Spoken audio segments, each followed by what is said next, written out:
Welcome to our pod. And by that, I mean on Wednesdays we read. I'm Hannah. I'm Laura. And we are two best friends who usually do a deep dive into a new book series, one book at a time. But today we We're are three three best friends. because we are welcoming to the pod Jonathan Nevair, author of the Agent Renault series and the Windtide trilogy. Welcome to the podcast. Thank you so much. I am so excited to be here. I know I said it a moment ago, but I want to say it again. It's really just great to be with both of you and be able to have a conversation. I feel like it's been such a long time. I know, I'm you are so so amazing. excited. We've been really lucky this year. We've been having a ton of people who've been with us like for so long, finally coming on the podcast. We changed up our way of doing things like at the end of last year where we started doing these bonus episodes in between each book, and it really just like It opened us helps our up to mental being health. able yeah.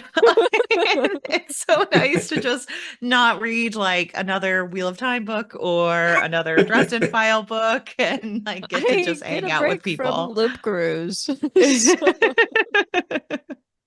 But Jonathan has been so wonderful to us Yes. online, and we've hung out a lot, you know, virtually, and now it's even more virtually, but like somewhat in person. So, Seeing each Jonathan, can other's you tell? faces, it's in person. Yeah, Yeah, Jonathan, can you tell everyone a little bit about yourself, about your books, and your journey as an author? sure. So I'm Jonathan Nevair. I'm a science fiction author. I have 5 books out. As Hannah mentioned, I have the Windtide series, which is an epic space opera series, and I have 2 books out in a series of standalone spy-fi stories, which is the Agent Renault Adventures, and some published short stories as well. I started writing fiction about maybe 5, 6 years ago. And in my other life, under another name, because I write fiction under a pen name, a longtime professor and art historian at a small art and design college in Philadelphia. Awesome. Well, I am a huge fan of all your books. I've read all of them that are out now, and I'm excited for Cosmic Yay! Widow that comes out soon. But Jonathan, before we get into your writing, tell us about you as a reader. Like, what books got you into reading? Do you have any favorites, or maybe like specifically science fiction books that got you interested in that genre? Sure, yeah. So I actually came to science fiction a little later as a reader. My earliest reading as a really young person was mostly adventure stories, like coming out of the Robert Louis Stevenson Treasure Island kind of world, and then Tolkien and things like that.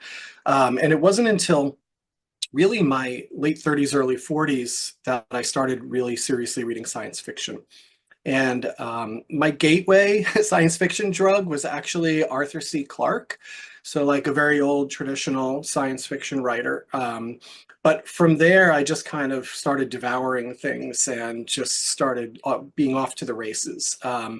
And ever since then, I've really sort of been drawn to 2 particular types of science fiction. For the most part, I'm very drawn to character-driven science fiction more than plot-driven stories. And anything that has a lot of really rich and vivid world building is something that I'm very attracted to. So some of my favorite science fiction writers that are sort of recent or out there today, obviously Becky Chambers is like right at the top for me, Adore. particularly yeah, the characters, there's a kind of like a down-to-earth vernacular feeling and a heart warmth to those stories that's just incredible. But I also love some writers like Arkady Martine, who I think is a brilliant writer in terms of the literary craft and the language, as well as kind of bringing in a lot of world building. Um, oh, who else? Gosh, some people like Martha Wells I like a lot in terms of murder bots. That's the other end of the spectrum, like brevity of language, right? An economy of words, but great snark and voice. So I'm a big fan of that. Um, and I really kind of just started making my way through a lot of science fiction works, both past and present. So I'm constantly toggling. Like I recently read a book by Louis McMaster Bujold, who wrote a series called the Verkosigan Saga, sorry. And the first book in that is very famous, Shards of Honor, which was a book I read a while ago, which influenced me, but I'm kind of back in there again. So I'm constantly going back and then coming up to the present. I'm very drawn to new wave science fiction from the early 70s. So I kind of go back and forth. I love that. And I think it's really good to kind of immerse yourself in the genre like that. But I also like can pick up on like a lot of the different vibes that you're mentioning here, like in your books too, because you're mentioning, oh, I really like the writing and the you have beautiful prose in your work. So I'm picking up on that. I'm picking up on a lot of the character driven stories. You got it all there. So I can definitely feel the influences. Well, thanks. You've also inspired a lot of Laura's love of sci-fi, I know, because she's gotten into sci-fi more since the Martha Wells of it all, and she has also experienced Becky Chambers, and I know that your Mm. series were a lot of that inspiration as well. So, Oh my gosh. Yeah, we could uh-huh. talk about Becky Chambers So, for a long time. Oh yeah. I could just cry the entire episode, I suppose. so can you tell us a little bit about what your writing process is like? We hear that there's a lot of pantsers versus plotters. Where do you Yeah, fall along the spectrum? torture. Um, no, so I am definitely, and the more I write, this is the more the case, but I am definitely becoming more of a planner. But my planning takes place on a kind of a larger skeletal and almost like a meta level. So I definitely impose a narrative structure, like a three-act structure, and a specific genre structure to a story that I'm crafting. So if it's going to be like a based on a Greek tragedy, I'm going to be looking very closely at the different story beats and things that are going to happen near or around certain points. Same thing with like a thriller.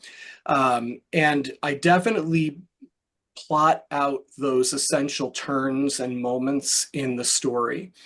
But then when it comes to the writing process itself, I'll have a kind of a roadmap, almost like I'm crossing a country, and I'll have these sort of nightly destinations, right? Like I have to get to Toledo by the end of the writing day, and I have to get here. But the way in which the story unfolds and what happens to get me there is always a surprise. And so it's kind of like a balance between that discovery and that planning.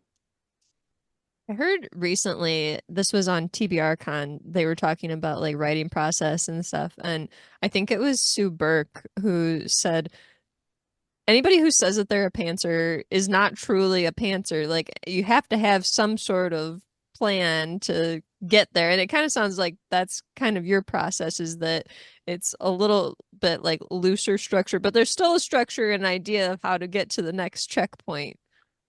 Yeah, I have to have the checkpoints. I didn't have the Yeah. checkpoint in the first book that I wrote, that not the first book, because the first book was something I'm never looking at again. But the first book that I published, Goodbye to the Sun, I got stuck at Act 3 because I Mhm. didn't have a plan. And I was in just a complete halt for like a month, and it was just grueling. And that I kind of vowed to myself that I wasn't going to have to do that again. And I think the stories are stronger. I'm big on endings. I actually write my endings right after I write my opening chapter. That's I've done it the interesting. last, yeah, for all the Agent Yeah. Renault books so far, I've done that, which is weird. But I like it. It's like almost having story bookends, Hmm. then it's a matter of getting from one end to the other. And I think it makes the story arc stronger. Like I really am, I'm really into endings. I love endings. I love wrapping things up, and I love making good on promises and weaving together all these little nuances and motifs. And I feel like that creates a stronger and more successful way of doing that. Completely agree. So something I've noticed about your I writing though feel is that the POV changes a lot. And in the Windtide books, we get first and third person perspectives, and I really feel like they help the reader to kind of develop insight and then different opinions on the characters because there's a lot of like questionable things happening that you kind of have to pick up you're on your own and kind of put the pieces together. But you even write in second person in Stellar Mhm. Instinct, which I think is maybe like one of like three books I've ever read that has second POV. Do you find it difficult to switch around POVs and how do you know when it's appropriate to use which one? Okay, so I have like three things I want to say on this because this Yay. is a super exciting topic for me. So first of all, I'm so glad to hear that the kind of the way in which you're experiencing the POVs, because that was part of really the intention of setting it up that way. I the problem with using that kind of POV structure was it was sort of very unpopular when I did it, and it made it very difficult for me to kind of find someone to publish the book because it was sort of unusual. But what I like about switching POVs like that, and I don't find it difficult, but what it does is it creates an ability to kind of head hop in a legal way, in like a literary legal way, Sure. right? Because like everyone's like, don't head hop, you know, if you do, you have to switch scenes and wait for another chapter. But I actually like the idea of switching the POV when you head hop. And in Goodbye to the Sun, I modeled that off of the screenplay format for a Greek tragedy, where you have the actors in the chorus, and the chorus is this kind of outside entity that kind of speaks right to the audience. And I wanted to have that kind of structure. So I set up the two POVs like that. And I also did it because I wanted to emphasize what you were mentioning, which is the subjectivity of experience, which is really so important for the political kind of backbone of that story. The idea that like there is not one reality, but everything is relative. And there are ways in which we each come to a story and an experience with flaws as a character because of our background, but we have a kind of a limited vision of what's out there beside ourselves. And I wanted to kind of emphasize that with that two that back and forth toggling of the POV from first to third. Sure. And so that made it really interesting. And I did it in Jati's Wager with Ilo by using an internal imaginary friend, which is like part of a family dynamics psychology system, which was good too, because I'm always trying to find ways around that. And Lecky in Ancillary Justice does something crafty, which I was noticing, which was like a first person voice, but using ancillary AIs to be able to be in more than one place in the story, but still use a first person narration, which I thought was brilliant and interesting. And so that was on my mind. And also N.K. Jemison's The Fifth Season, which, right, one of the few second person voices. That book was a big influence on Razor's character too, in general. I And can then the definitely pick last up thing, those oh, go ahead. vibes. Yeah, and then the last thing is for the Stellar Instinct. So that one was fun because, and this kind of relates to Becky Chambers too. There was this way in which like there's a virtual reality, right, moment in that story. And I thought to myself, how can I make the reader kind of like, have either of you ever worn a VR system and tried it? I have not. I have not. Okay, so it's a trip because like when you put that on, I was the first time I put it on, I was blown away at how fast my mind accepted the sensory information and responded by transcribing my bodily reaction and response to that world. Like it was almost instantaneous, and it was shocking to me. And I was kind of really like shook by that. And I was like, how can I make that into a literary like reading experience?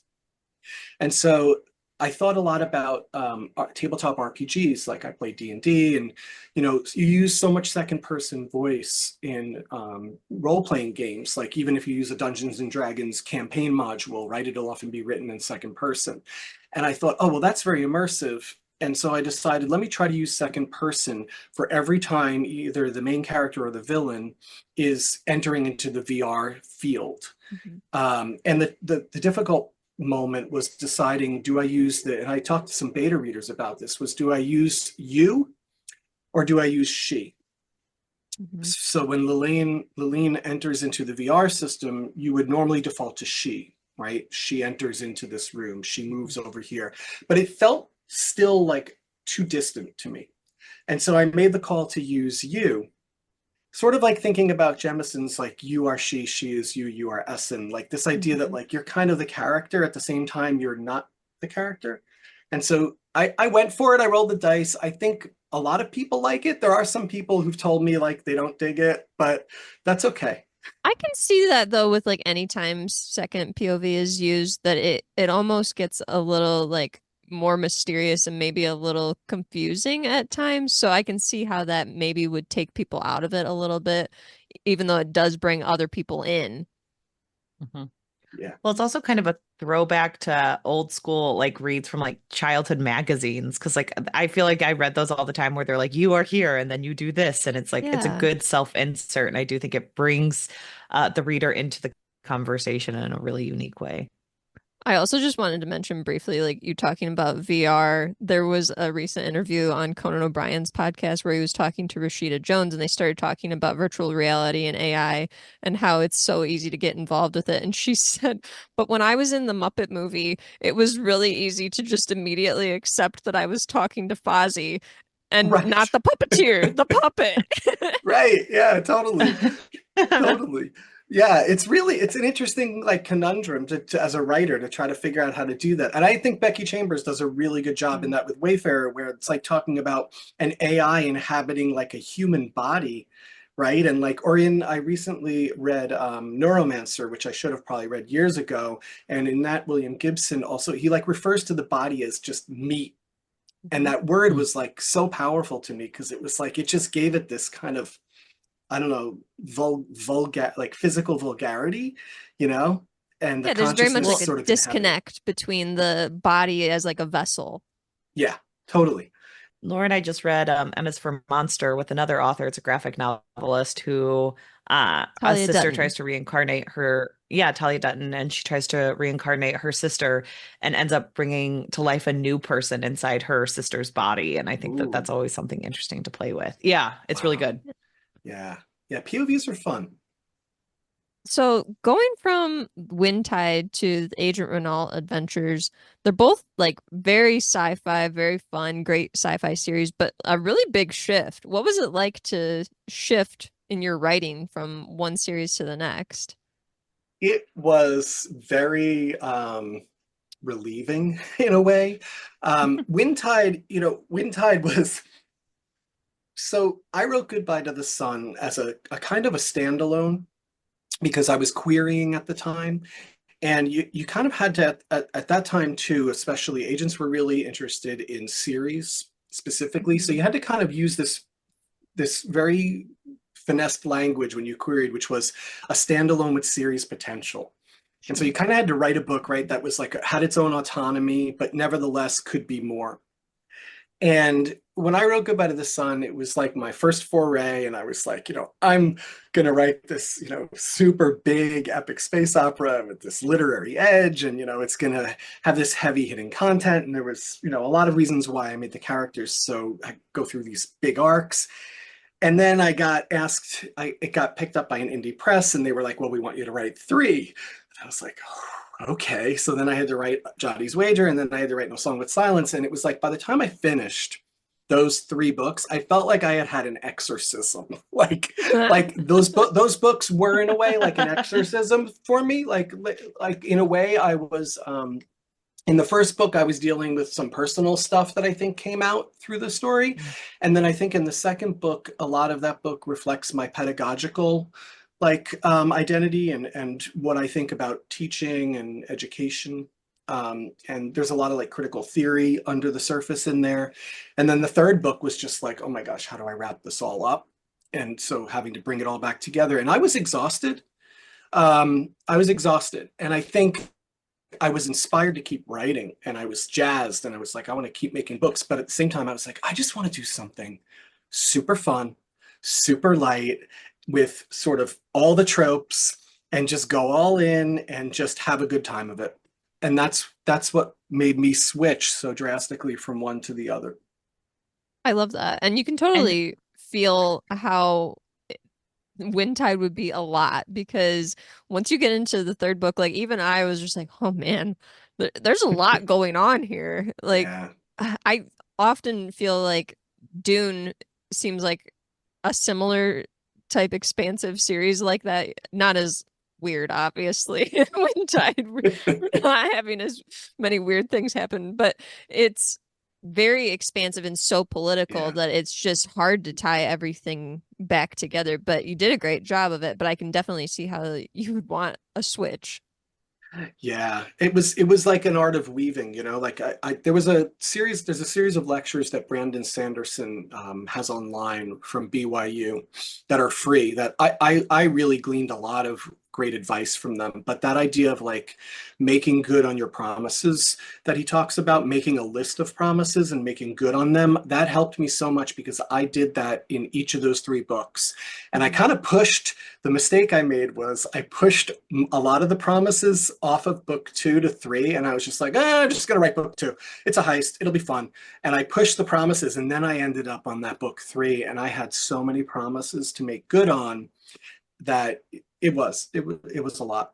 Yeah. So the Agent Renault series, they're romps of a book, but like what made you pick Secret Agents? Like I'm curious what made Oh you like yeah. what inspired that? So I grew up in the 70s and 80s. Yes, that is how old I am. And you know, as a young boy growing up, you know, I lived through the era of all of those sort of 80s Lucasfilms and characters and those adventures. And you know, James Bond was a big part of my childhood. I remember, you know, the Roger Moore Bonds and then all the later Bonds. And I was always a fan of secret agents and, you know, sort of wanted to be that. And same with Indiana Jones, you know, like I actually went into archaeology before I switched to art history because I wanted to be Indiana Jones until I found out when I went on an archaeological dig what archeology was really like. And I wasn't like, you know, doing Indiana Jones adventures. I was This sounds hot cataloging and dirty. pottery shards. And but I always loved espionage stories, Hannah, and I actually I read a lot of them. So besides the Flemings, I read books by like Trevanian, who's another author who did a lot of them, and I was always a fan. And then more recently, the Mission Impossible movies were a lot of fun. I really enjoyed them. And then I fell in love with Atomic Blonde. Really, really liked that movie, Atomic Blonde. And probably because the soundtrack too really was nostalgic for me. But I liked the character that Charlize Theron played in that. And all of that was just constantly on my mind. And it was just like, you know, what's something fun? Well, you know what? I want to write like a secret agent adventure. And when I thought of putting it together with a science fiction context, particularly like a secondary galactic universe, the potentials just kind of like rolled out in front of me, like gadgets, you know, alluring and exotic locations, right? Like there was just so much potential, multiple alien species to just kind of really open up and unfold the restrictions of the primary world that I just thought I'm gonna go for it and do it. I love That's that. awesome. So, you know, getting into the Agent Renault of it all, she is a total badass. I loved her as a character. I did wonder, I noticed like from the start of the book, you had her, she is missing an ear from a prior Mhm. moment in time. And like, what kind of made you interested in kind of showing a character who has made some mistakes, but is still like pretty badass and is still going to fight through anything? Yeah, so I did a lot of research. I mean, I did a lot of research before I wrote that because I really didn't understand thrillers at all. And so I took a lot of time to really educate myself on the genre. And one of the things that bothered me was a lot of secret agents, if you're going to follow the kind of type like she is, they follow that sort of superhero model, which is like a very flat character arc. So they already have all their skills, they're already super badass, and you really just put stuff in front of them in the plot to try to give them obstacles that they have to then tackle and come up against. And I'm a character-driven writer in general, and I wanted to bring more into the situation so that she was also seen not only as the super secret agent, but as a little bit more of a vulnerable, down-to-earth human being. And that's actually why I made her a poet, like a bad poet or a struggling Oh, poet, was I wanted a secondary sort of sub character arc for her so that she could be really good at one thing but really bad at the other. And it was serendipity that they crossed because I didn't expect that to happen. And then I suddenly realized like the anonymity problem in her job was a wonderful obstacle for her as a poet with finding mhm. her, you know, ability to have a voice or to write about her experiences on the job and have them seem too far-fetched to be real, right? Because no one knows who she really is. And so that was why the vulnerability thing came in there. So whether it's mistakes in the past that she's made, or whether it's, you know, she really wants to be a poet and be published, but really isn't very good at it and copies a famous poet too much, those are ways to try to create more of a balance. I love that. Kissy is also a badass in this series, and I Oh really my God. thought it was a neat addition to the series, and I was glad that she wasn't just like a throwaway character because Kissy is Agent Renault's grandmother who has had this amazing career of her own. Why did you choose to include an older woman in your series? I write a lot of older characters in all of my books, actually. Hmm. Most of my characters are older, or a lot of the main characters are. Again, I wanted her to live in the shadow of I wanted her again, I wanted to challenge that idea that like here's our star secret agent. So she might be the best current agent, but I wanted that shadow, right, of another figure there over her. And I thought, well, let's make it a family member. And are either of you Downton Abbey fans? Yes, Okay, Yes. so absolutely. I had just watched the final movie, I think, before I Hmm. started writing Stellar Instinct. And I will tell you right now that Granny Kissy is Maggie Smith as Violet Crawley in space. Yes.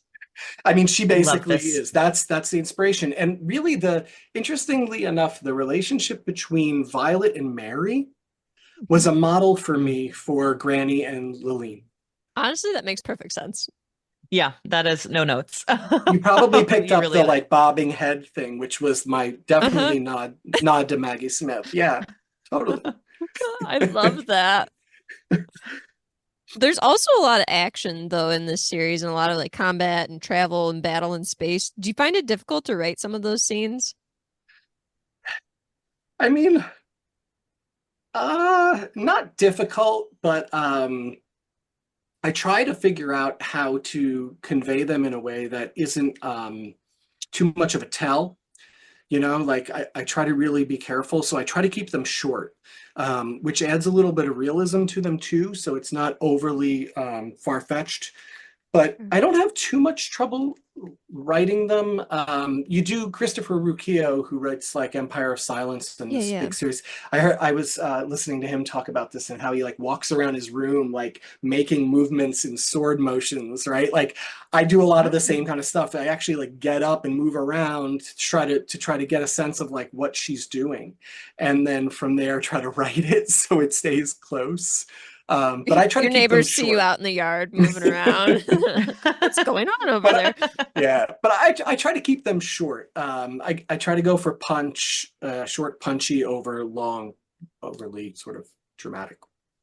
That's Yeah. Love it. really effective in a spy novel because you get to see Yeah. like the travel and the like intrigue. And I thought you did a Hmm. really effective job with like the short, punchier scenes because she's not going to be going and doing like a 6 month stint somewhere. She's going to go Right. to a party and Right. leave. So, Right. Yeah. Like goes to a gala, then leaves. Right. And Hmm. that's the fun part of those books is, you know, and I picked up a lot of that from reading about the kind of the tropes that you would expect to see there. But like every setting, you know, the idea is whenever you have a setting in one of those Agent Renault books, you want to make it extraordinary. It's either the landscape and the conditions or the topography or something amazing, like the biggest waterfall in the galaxy, right? Or if she's Mhm. going to a resort, it's the most luxury resort, right, in the galaxy, and you have all of the high end, you know, sort of food and drink that that's what you want to do is you want to hop from place to place and everywhere you go is like alluring and exciting and it has all these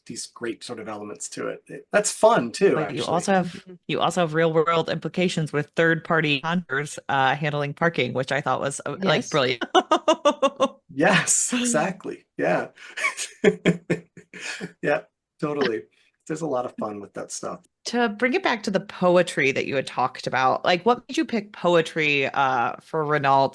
And like, do you have much experience with poetry, or was it fun to play with and learn something new, or what was your experience with writing that? Yeah, I have no experience with poetry prior to Agent Renault. This is all Um, just very funny and then. well, but I figured like I suck at poetry, so I'm not gonna try to make her write good poetry. She's gonna write sucky poetry, and then I don't have to worry about it, right? So I figured like that was an easy solution. So I'm gonna write crap poetry, because if I try, I just felt like too it would be so pretentious to like come in and like try to like write some sort of like lofty poetry into this book. Um, So my research is fairly superficial. I will say, like, what I did was I went and educated myself on some of the poetic forms because I wanted to utilize them, but I often mutated them or modified them to fit my needs. So like I would take actual poetic forms from our reality and I would just tweak them a little bit. I have a friend, Jean-Paul Garnier, who he owns Space Cowboy Books, an indie bookshop, and he's a writer and a poet. And he's helped me out a lot. Like one of the things he did was he's like, your poetry is really interesting, but you have no scansion. And I was like, what's scansion? And he was like, yeah, you need to look that up. And so, there's ways in which I was very ignorant of a lot of aspects of poetry. But my solution, because it's my books, is I was like, this form has no scansion, which Lelaine was smitten with, and it's like solved. And just avoided it. I That love is, that. yeah, because I've read the Daisy Jones and the Six by Taylor Jenkins Reid, and a lot of people talk about how bad the songs are in it, and it's supposed to be like the greatest album of all time. So I think it's very inspired and very like specific that you're just like, no, she's gonna write crap poetry because I know nothing about poetry. So Set the It's such bar a fun low, detail. right? yeah. I need to really work on it too, because there was a lot less poetry in the second one. And I actually was surprised. I thought people were going to be like, oh, I'm glad there's less poetry in here this time. And I actually had the opposite. Like I had people being like, what did you do? Where's the poetry? And so I was like, really? Okay, I can write more bad poetry. I So want bad Did poetry. You're wonder gonna get it. I did wonder what kind of energy she brought to her poetry group that they kept talking about, like, well, this feels like you're pretty self-important. And I was like, she has to like have the energy that she's coming in saying this is real life experience because poetry is supposed to be like Yeah. full of, you know, mm. not real life literal things. So something in her personality told them that she thought she did all that. So Amazing. It's a lot of fun. It adds a nice element too. And those kind of like leitmotifs are really, I think, good. They're moments of relief that I really like to have in there. Like Pin is that way too. It's like Pin accomplishes an important plot component for the thriller, which is like one of the things about the thriller, which is so difficult for me, is like you have to keep moving, you know? And so you got to be crafty. And I learned a lot by listening to people like Dan Brown actually has a really good masterclass. I was super impressed by the masterclass on Thriller he did. And it's like, get other people to do the work for you. And Pin does that. Like, she'll be like, Pin, look into this. And then like, instead of having to write out a whole thing, Pin will just come back and be like, hey, T8, I solved this thing. Here's your next step forward. Boom, done. And that's really helpful. Speaking of Pin, who is an Otari, is that how you say it, Otari? Mhm. Uh, you write a lot of different like species and worlds, and I love all the inclusion of like different cultures and the appearance of the different species. How do you go about developing all these different aspects of the specifics in the world building? So part of it is biomimicry. I definitely look at and do some research on, biomimicry and think about how have different humans here used social design and other elements based off of flora and fauna. And so I Mhm. think a little bit about that, and I look at some ways in which I can bring some of those elements into a species. So if it has like an avian leaning sort of tendency, or like in the second book, To Spy a Star, there's a coleopterian, which is basically like an insectoid. Yeah. And so, I'll look at the anatomy and I'll look at the behavior, and sometimes you can find some behavioral aspects that then you can pull in and pull them out as an actual component of the kind of the species personality. And I try to be as mindful as I can about anthropocentrism and like not not just putting a human entity inside of a non-human body. And Mhm. part of that is about decentering the human in the world. I don't know how else to say that really, but you need to decenter the humans so that you need to make it be that there's times where my human main character isn't going to be able to do something, but someone else of a different species is. They're not going to be able to see something that another species is, so that they're decentered. And it really becomes clear that, you know, all that relativity is out there. And I try to build that into it as much as possible. Yeah. But it's tricky too because you're dealing with a system where like everything is very much equitable. So it's hard when you're trying to like show like all of these different Yeah. peoples are of the same amount of freedom and rights and all this, but they have different abilities and we're focusing on this human specifically. So it's a tough balance for you. That's an interesting point, actually. I probably need to think about that more, actually, because I kind of do gloss over that. It's like in the Windtide series, I definitely honed in on with regard to gender, Hmm. the explanation in the background on how that condition of an equitable sort of culture was reached and it has been Hmm. established, and we've just moved past it. And there's other problems that are still out there to deal with. But in this series, I definitely kind of start from the slate, like, yeah, we're all cool. We all kind of just hang out together, even though, like, right, we're very different and we all have different capabilities and limitations. I Sure. should think about it. I Do don't you know. have I like a think it's specific series or a specific species that you like to write or Oh, develop? Pin, Altari by far. And what I like about Pin is it really helps, I think, again, with that same problem, to celebrate neurodiversity, Hmm. not neurodivergence, but neurodiversity. And yeah. I think that it's something that is often overlooked, and it's really important is that way in which you really make the reader conscious of the fact that, you know, consciousness, right, is going to be shaped and is going to function very differently in a diverse, right, in a diverse Yeah. galactic world. Becky Chambers' big influence on that too, especially for the like down to earth biological side of things. Really, really important with that. But Pin is a blast. I mean, like, I Yeah. have so much fun writing Pin. Pin's the person that when I'm writing, I'm like cackling to myself. Granny too, but mostly Pin, definitely. She's so fun. I really like the thought of just having equity as, you know, the mainstay and not even thinking about it too much. Because like a huge critique Laura and I have sometimes when we're reading fantasy books is that they bring in like racism or sexism and they're like, well, that's what happened back then. And we're like, back when? There are dragons in this book. Like you're building a new It's world. Why not not build real. something better? Yeah. Oh, And so I like that 100%, in your world. 100%. Yeah. Yeah. Yeah, the So in your Windtide world, you're series just like, too. no, we're not going to deal with that. Oh, absolutely. And that's the beauty of speculative fiction, I think. You know, is like is that ability to do that, right? And to speculate and to imagine an alternative version of our world, or an improved or revised or changed version of our world. And you know, that's part of the hope punky thing that that term comes up every so often, not too often, but a little bit with Windtide. And I'm so happy when people mention it, because I see it as an optimistic series. There's a ton of struggle and a ton of, you know, sort of work that has to be done to get through the arc of that trilogy. But to me, there's hope at the end of that. And so I love that aspect of speculative fiction. I think that's really great. Same. I love that we went on that journey to bring back to a more surface level thing. I want to talk a little bit about the writing technology and artificial intelligence of your books. So your books feature a lot of neat tech, gadgets, ships Mhm. that Renault uses, and like interacting with unique forms of intelligence. Like, what's the process like for creating different technology and advanced systems in your writing? Asking my brother. That's Like you kind of a said, joke, but like, outsourcing. yeah, outsourcing.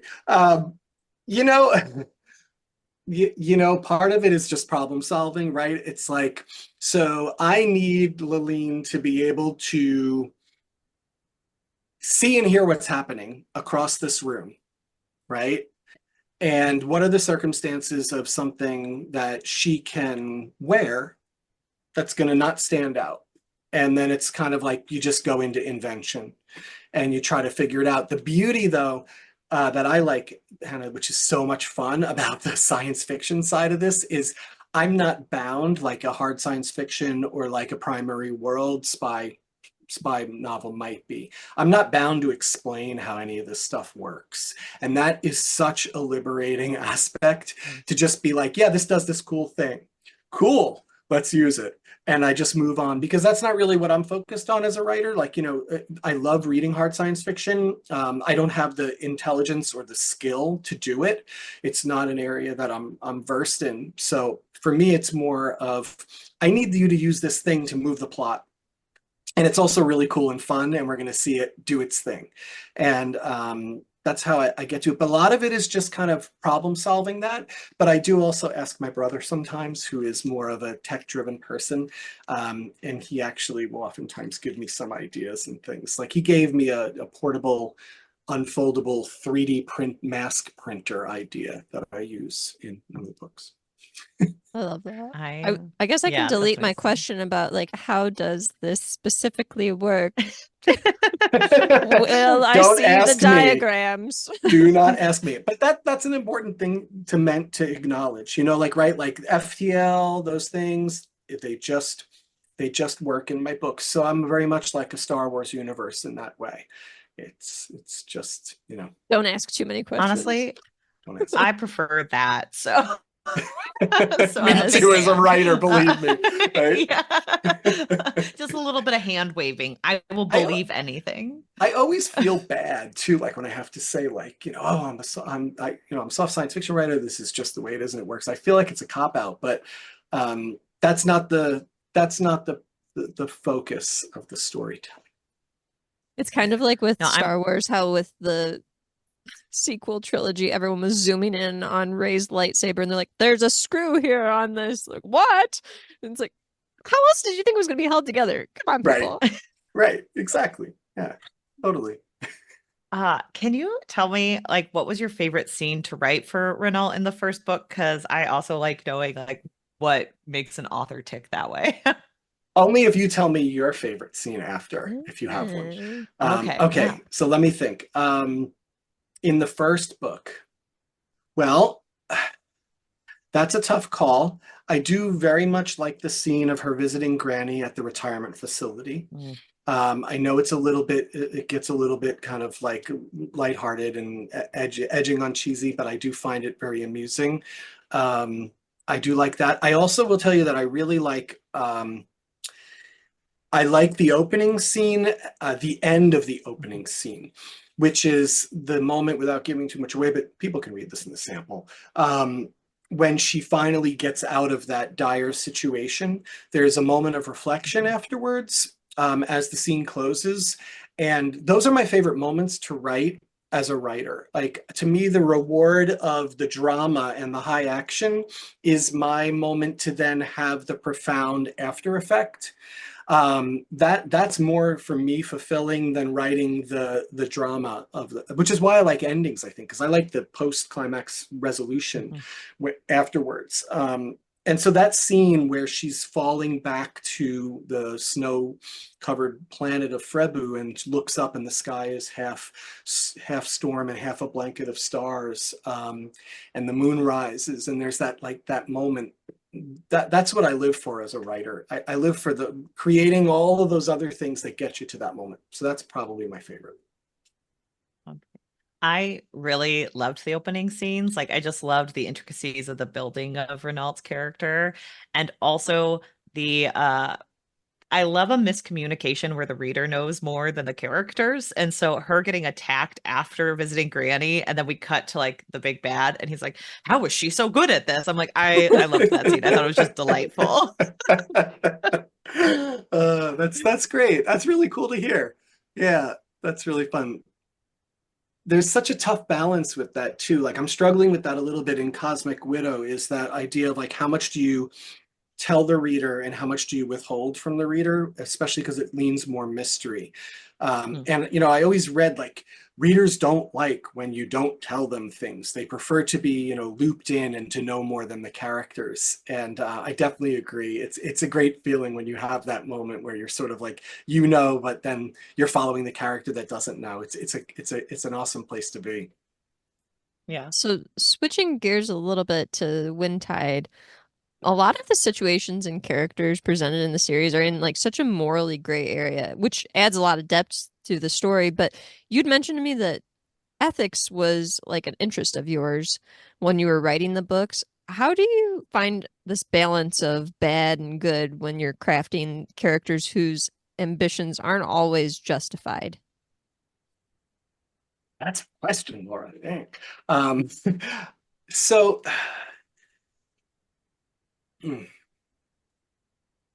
I guess a lot of that is modeled off of the struggles that I experience and that I think we as a species experience within with the balance between and the tensions between things like obligations to personal and family and versus state, and the structures of institutions and the power that they have and our ability to navigate and negotiate them and what we need to do to reach our end goals and how much we're willing to sacrifice and where we're going to put our foot down and refuse to play in the system. And I think it's, I think what for me is important is acknowledging the fact that I like characters that reflect the imperfections of real life human beings. I'm not perfect, and I've made a lot of mistakes and I have a lot of regrets, and I've made some good decisions, and that's part of what it means to be human. And I think the older I get too, the more there's a kind of a compassion and an empathy for that, and an ability to kind of forgive, I think also, as long as there's a demonstration of that effort to try to change. And so that's where the ethical component comes in there. Is I wanted to give the story I wanted to tell the story from the position of the people struggling within those conditions. That's what's really important to me.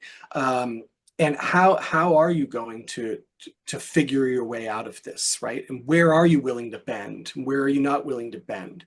And it may be that a character makes a bad decision and we don't like them for, half a book. And then something turns and we realize, gosh, maybe I kind of understand why they did that. I could see myself doing that, and it doesn't remove the fault from it, but it brings a kind of an understanding of how difficult it is to make decisions about conduct. And that's why I chose the Greek models as well, because Antigone, which was the inspiration for Goodbye to the Sun, is really about the struggle between family and state and obligations between those two. And then, the Iliad is a lot, the use of the Iliad in the second book is a lot about sacrifice and, what you're willing to give for others to be able to move forward. And in the third book with the Eumenides, it's really about changing the system of justice, and understanding that sometimes you need to give up a system to make a new system. And so, yeah, I was really into ethics. I teach a lot of ethics related to art in my regular job. And so I was very steeped in ethics at the time I was writing that. And that's kind of how I got there. I don't know if that makes sense, that answer. Absolutely makes sense. Yeah, No, that was and I a think quick answer for I threw that at you. I think, Hannah, were you saying I something, also think Hannah? that I'm sorry. I think some of the beauty of sci-fi is how often it looks at humanity through looking at it through like non-humanoid creatures, and like it teaches people a lot more. And I don't think people always recognize that. So it's interesting to hear you talk about the Windtide series in that way. Definitely. Yeah, being able to do that. Also, just displacement in general, I think is really important. It gives us that ability. Tolkien actually also, even way back, talks about that in on fairy stories, this essay he wrote, which was like an academic essay about the power of fantasy and that idea of being able to decenter us and take us out of our world, to have that ability, like you said, to look back and see it from the outside, is so great. Definitely. So a lot of like natural and ecological elements are prevalent in your books. In specifically Goodbye to the Sun, you can really feel how the direction of the plot is really tied into what's happening in the natural world. What's it like to just create these systems, and how do you work nature into your books? I'm a big, I mean, nature is such an intimate part of my life. I've always been very outdoor based. Both, and I've been lucky enough to travel quite a bit too, but like, I mean, I'm immersed in nature all the time. And because of that, I really wanted that to be a politicized component of the story. And so it was important to me that there wasn't just like, here's this world and here's this setting, right? And it's like, oh, this is a desert setting. Okay, cool. Now let's put a cultural condition, and whether it was resource extraction, right? Whether it was colonization to shape and convert worlds and destroy ecologies for profit, right? All of that stuff to me was really important. So I wanted to build an experience for the reader of really intimately inhabiting those conditions and feeling like they were in them, but then also at the same time feeling empathy and even like almost like not a eulogy, but like an elegiac sort of feeling for what was going on around them with the potential threats that humanity was bringing to those natural worlds. I hope that makes sense. Yeah, absolutely. Yeah. We mentioned previously that not only is Windtide like really beautiful prose, but there's so many like heavy topics like colonialism and like biological warfare and everything, and this like clashing of cultures and rebellions. Was it really complicated to write such a series? And was there like a lot of research involved to like keep track of everything? And how did you keep track of everything? Yes, yes, yes. Now you know why I called it an exorcism right when I was done. Jeez. Yeah, I mean, I had to sit down after I wrote Goodbye to the Sun, and I had to make a kind of like a world outline. I had written a lot already about everything that happened up to the time of Goodbye to the Sun, and I think a lot of science fiction writers do this, and fantasy writers too. When you world build, you write around the story, right? And then only a small aspect of that really goes into the book, but there's so much more that's there. And you oftentimes, I think when you write an epic or you write a series that's an epic series, either fantasy, science fiction, you kind of have to have that other history around you to be able to make it convincing and make it work. And so, yeah, I had to do a lot of research, and I had to do a lot of research on different political systems. A lot of it came out of what I had already sort of understood from teaching as well, using a lot of critical theory coming out of like social history, um, and colonialist theory and post-colonial theory, deconstruction. A lot of those critical theories are actually embedded in that series. And so I was very conscious of thinking about the way in which language works as a powerful tool and a weapon, and it can be weaponized, not only in colonialism, but in other contexts as well. So I was thinking about that. Also, deconstruction and thinking about the way in which binarism works, not only in language, but and with regard to identity, but also even with how we can kind of conceive of and speak about what's possible. That kind of got into some weird, deep stuff there too that I was thinking about. But I relied a lot, I would say, on my other job Sure. for a good portion of it. So in book two, Jati's Wager, Ilo has this internal voice that she speaks to, and it acts Mhm. almost as its own person, which is super unique. Can you tell us how you came up with this concept? Oh, totally. So this is based off of a actual psychological sort of design, which is used in therapy, which is a kind of a family system. And it looks at the individual as a kind of having an internal family. And there are different roles and different people in that internal family. There are the people who put out fires. There are the people who regulate. And there are the people who function as different members of that kind of family dynamic system. And that's where I came up with the idea of Jared, this sort of internal Mhm. person, that they were there basically as a coping mechanism for someone who experienced a lot of trauma Mhm. and unfortunately lived alone. And, Jared was there for both a companion, but also a means of checking a lot of the self-sabotaging that character was doing to themselves. And so the process of that character arc is a process of working through the family system, and seeing it kind of go through a cycle that you would see go through psychologically in that kind of therapy. So I definitely, that's a real life thing that I looked to. It's mentioned in the acknowledgments, I think. I love it. And it's like such a heartwarming relationship too. It's really well done. But there's a lot of complicated relationships besides that Yeah. one in the series. Were there any that you felt like more connected to or that you had more of an interest in portraying? Yeah, I mean, Nisi is a character who I think I told you was also partly inspired by Kizzy from Becky Mhm. Chambers. Nisi is a very interesting character because Nisi's someone that I just felt like I understood. I have some friends, friends from my childhood, like high school friends, who remind me a lot of Nisi.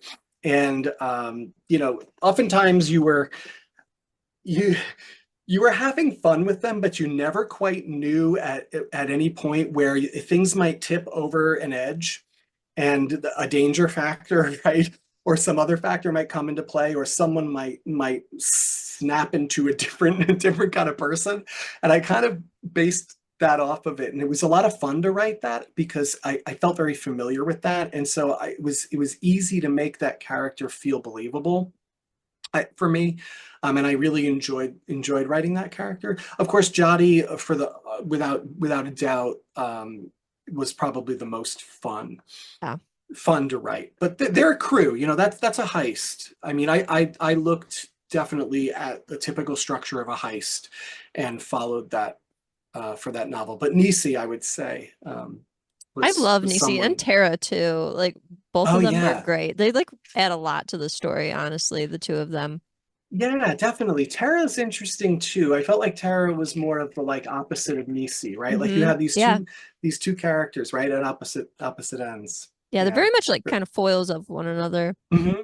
That's interesting. I hadn't thought about that, but you're right. Yeah. You mentioned this earlier, but I want to double down on it. So, something that's really great about your books is that gender equality exists and gender is just written in such a comprehensive and respectful way. The characters are all respectful when they Hmm. introduce each other and when they talk to each other, and it's just woven into the culture to do this. Can you tell us a little more about like gender representation in your writing and books? Sure. So I teach at a historically all women's art and design college that was founded way back in 1848 and has since become kind of an expanded admissions policy, and we've become very welcoming of non-binary students, particularly and trans women students. And so I've always taught in an environment with a strong mind and consciousness towards gender and gender equality. And my own mentors academically in my own graduate studies were themselves involved with second and third wave feminism and feminist art history. So I kind of, and then what eventually developed after I was teaching myself into a broader program of queer studies and queer art history. And so I always was very grounded in gender and thinking about gender. And so the idea of sort of transcribing what that institution and teaching there as a culture is like over into a science fiction world wasn't really that difficult to Mhm. do. Um, and I also definitely was inspired by some of the people who come before, like Anne Leckie, who Mhm. definitely set the stage for a lot of thinking about how you might actually write gender, right, beyond the binary or by dismantling the binary. And, you know, I just, again, the speculative fiction component, you know, it was also at a time, I will say, it was at a kind of an interesting cultural moment when I wrote this series. So I started writing that at a time of the rise of a number of different social protest movements. And Mhm. so there was a lot of conscious attention coming onto self-expression and gender and identity.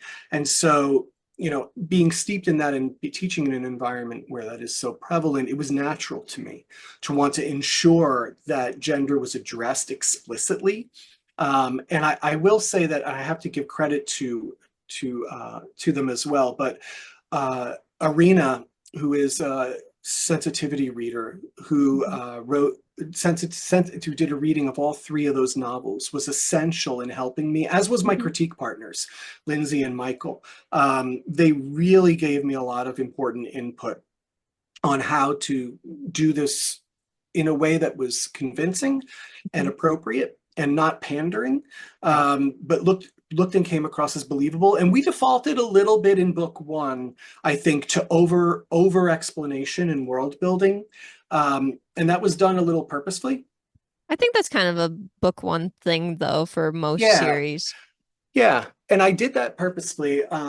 And that was because at the time that I wrote it, it was still a little bit less common to do that. And we wanted to make sure that it was clear and articulated and understood so that we could then roll forward with it functioning a little more natural. Because it is complicated. There's a lot of suffixes and things like that with language. But the sensitivity reading really helped as well. But yeah, it was just like one of those things. I'll just close by saying this, that, this was an opportunity to make the world a little bit different. And as that series went on, the world changed drastically. We went from an Obama administration to a Trump administration. And by the time I wrote book 3, you probably picked up on this. There's a lot of themes of a threat of tyranny in there. That's all just me kind of like reflecting what's going on around me. And it kind of gave me the extra push to even be more explicitly politicized in regard to that. You can definitely feel that. I always think it's great when people talk more about sensitivity readers and things like that, because I think it is getting to be, it's more and more necessary for good reason. And, it's nice to hear people talk about it, like actively helping benefit their book. Oh, absolutely. And for a number of reasons too. I mean, I think sensitivity readers are essential. And I think that they are such a great resource to have, without question. Yeah, it does add a lot to your book. Sorry, Hannah, go ahead. Oh, no. I apologize for not asking more questions. I've not read the Wind Tide series yet. I'm very excited to read it soon. But I did want to get back to Agent Renault. The second book in the series follows Laline after a mysterious stranger steals a drink from her. What can you tell listeners about To Spy a Star, and maybe a little bit about the third book in Agent Renault's adventures, Cosmic Widow? Sure. To Spy a Star is a more fast-paced story than Stellar Instinct. And it comes out of the gate and really just goes immediately to the races. And Lelaine has kind of screwed up a little bit and has to play catch up. And this time she's got an opponent, which makes for a lot of interesting sort of exchanges with her. But it's a fun story that sees a little bit more development of Pin, especially, I think, as well as continues, Granny Kissy's presence and the other characters in the story. But it's very much focused on another master villain, but this time it's a little bit more internal and a little complicated. And there's a really wonderful backstory that comes into play with her boss, which was a lot of fun to write. So that's To Spy a Star. And Cosmic Widow is a turn. So Cosmic Widow is going to pull back and we're going to downshift a little bit. It's more of a mystery. So what I did with this one was I decided I wanted to focus on an art heist and an art theft. So it's very much kind of a Da Vinci Code meets a spy thriller in space. Meets your real life. Yeah, I was gonna say, right? Taking it back. So this is fun. It's different for me though. It's been a bear, I will tell you. It's been difficult. It's a learning process because I can't rely on that kind of same formula of, over the top action scenes. I need to be dropping all these little subtle clues and misdirections and red herrings and things like that. So it has a different vibe and a feel, but it's a lot of fun. I'm about 2/3 of the way done. And I'm really having a good time with it. My mom has read half of it and said that it's fun. My mom's great. My mom is my alpha reader. My mom alpha reads everything. Because I get so insecure that I give it to my mom and my mom reads it and says, of course, right? She's your mom. She says, oh, it's wonderful. And I'm like, okay, then I'll give it to a beta reader. This is the best thing I've ever read. No notes. Of course, right? Because it's your mom. I feel like you should have a blurb of her on the back. Yes. My mom says this book rocks, right? No names, just put mom. Pretty Oh. hilarious. Well, I'm really looking forward to Cosmic Widow, but what other projects do you have in the pipeline? Are there any that you can share about or?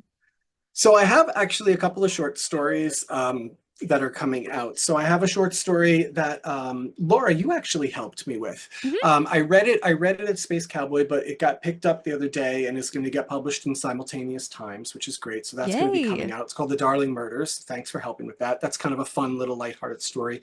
And then I have a story coming out, which I'm really excited about. Called The In-Between Sea, which is going to be in a special issue called Wave 9, which is a tribute to the science fiction writer J.G. Ballard. And that was a really interesting challenge for me because it was sort of meant to be an homage to that writer. And so that's kind of a fun story, and that's coming out in the fall.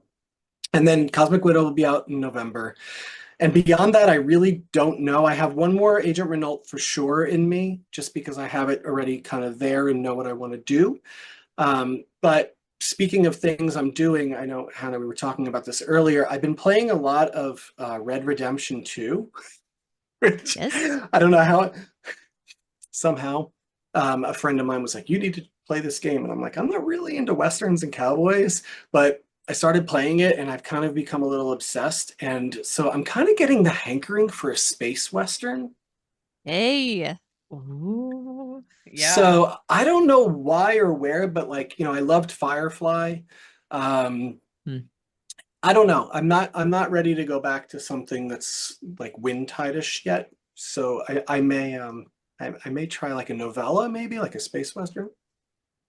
I will Yeah, devour that that. sounds I that had a sounds lot of amazing. fun, actually. I had a Well lot of that fun with that, writing I'm sorry, I was going to say I had a lot of fun writing a parody of a space western into Spy a Star. There's a chapter that is a Mhm. kind of a saloon scene, which was fun.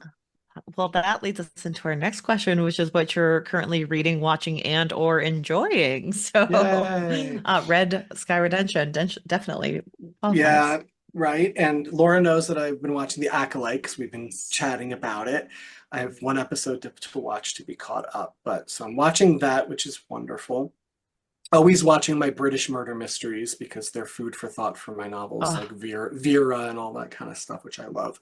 I recently finished Undead Samurai, Mm. which is a book by Baptiste Pinson Wu, which was interesting. I thought it was going to be sort of like a Walking Dead meets like Blue-Eyed Samurai, but it was not. It was much more of like a actual historically grounded sort of story that's like a Kurosawa film, but a little bit more up to date, and that was good. I read The Wrong Stop by Rex Burke, which is a feel good sci-fi. That was a lot of fun and light. Um, and Laura knows too. I've been getting into comics, which is new for me. Yay. Been reading some. I read Velvet, which was an interesting. She's a sort of like a Lillian Renault type spy in some Star Wars comics.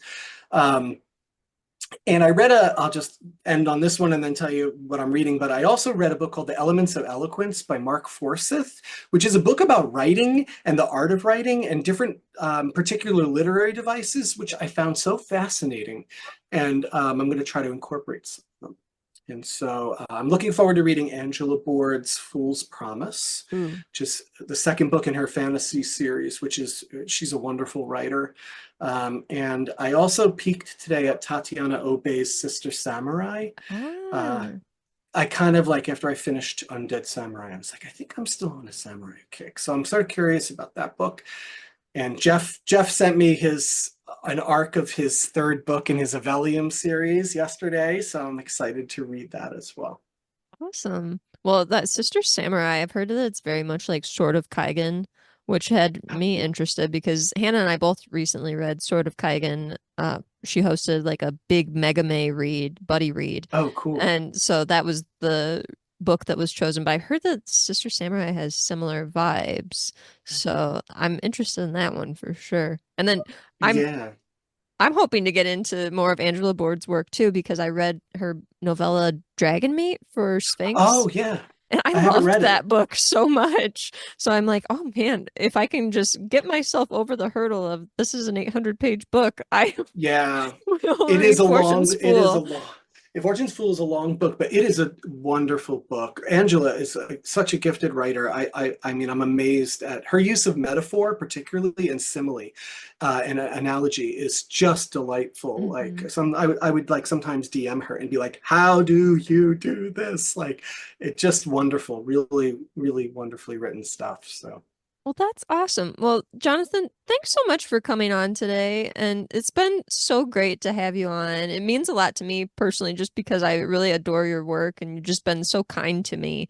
So thank you for coming on. And Hannah's internet's cutting out a little bit here, but where can our listeners find you? So you can find me at Nevair pretty much everywhere online, whether it's Instagram, etc. Or my name, www.jonathannevair, that's two N's in the middle.com. Awesome. Well, Jonathan, thanks again for coming on. We really appreciate it. It's been great to finally speak face to face. And listeners, you can find us on all the socials, all of them. We have so many social medias, our pod, OWWRPOD. And you can email us, ourpod@gmail.com, or check out our blog at ourpod.com. And find us next week for more Dresden Files. We'll be back doing that The year again. of the Dresden. Bye. Bye. Thank you.